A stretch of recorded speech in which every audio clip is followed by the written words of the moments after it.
The King of Clients, Episode 5, The Architects of the Scheme. We will not be satisfied until justice rolls down like waters and righteousness like a mighty stream. Dr. Martin Luther King, Jr. Welcome back to The King of Clients. I'm your host, Ryan Johnson. We have witnessed the moral horror of the system's betrayal, and we know the devastating price paid by over 1,000 victims. Today, we turn our attention from the legal documents and the addresses to the people who executed the evil. Our moral audit demands that we identify the hands that built the architecture of abuse. We will not be satisfied until justice rolls down like waters and righteousness like a mighty stream. That stream must wash over every individual who participated in this systematic degradation. The most notorious of the architects is Ghislaine Maxwell. Her conviction in 2021 was a moment of long-delayed accountability, but it serves as a powerful indictment not just of her, but of the entire social class that protected her. Maxwell was not just a girlfriend or an associate. She was the essential, deliberate facilitator of the network, the recruiter, the groomer, and the manager of the entire scheme. But even her conviction has not brought an end to the feeling of unequal justice. Her 20-year sentence, while significant, is seen by many as insufficient given the scale of the human devastation detailed in the inventory of souls. Furthermore, her post-conviction life has been shadowed by controversy. From her defense team's claims about her prison safety and specific accommodations, to the overall sense that even behind bars, the privileges of the elite continue to demand specialized treatment.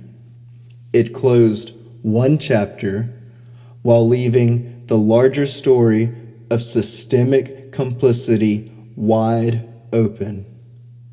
The law was allowed to satisfy itself with a single high-profile conviction, leaving the rest of the network's foundation structurally intact, even as the architects continue to operate with a degree of questionable deference.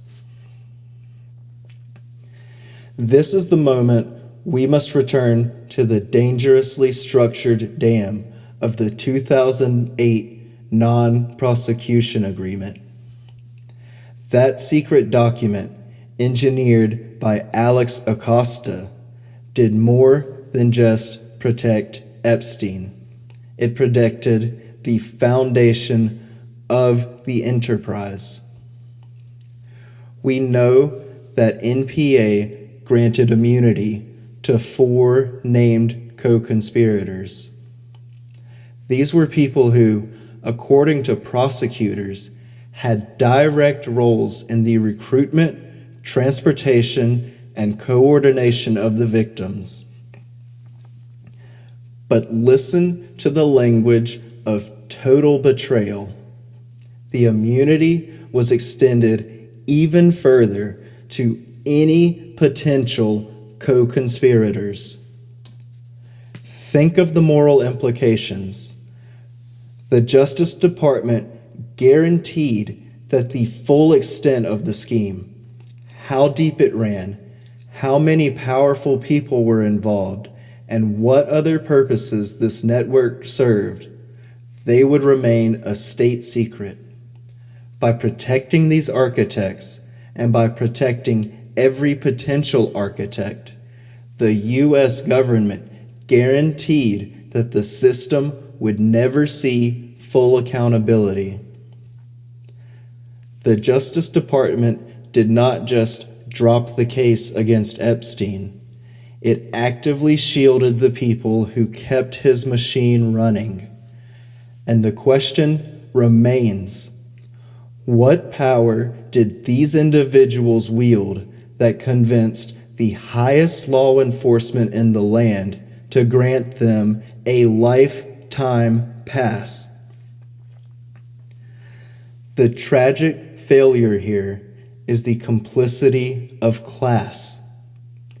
These architects, from Maxwell to the four named co-conspirators, were able to operate with the confidence that their social standing, their wealth, and their connections would insulate them from the consequences that would crush an ordinary citizen.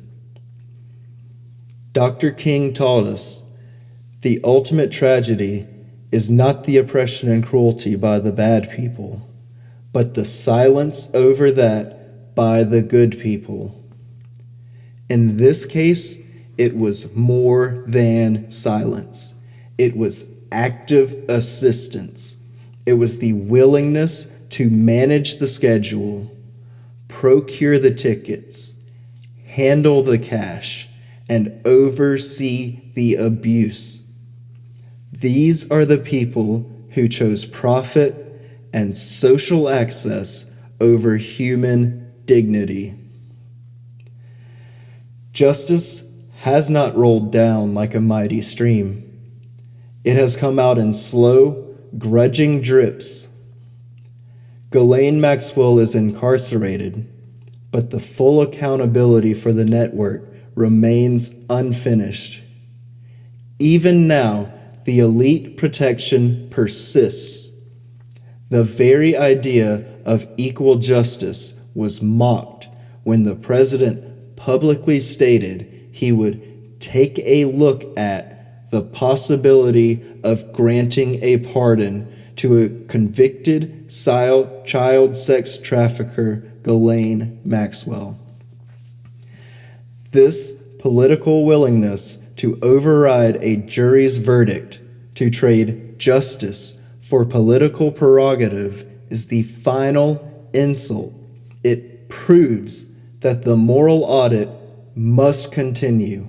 We must demand the indictments of every architect who enabled the horror detailed in the inventory of souls.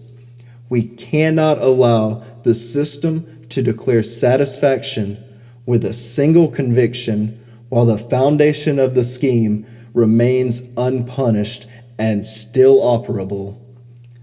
Next time we tackle the ultimate enabler, the money, we will expose the institutions that saw the abuse, tracked the victims, and chose profit over law, the $1.3 billion blind spot.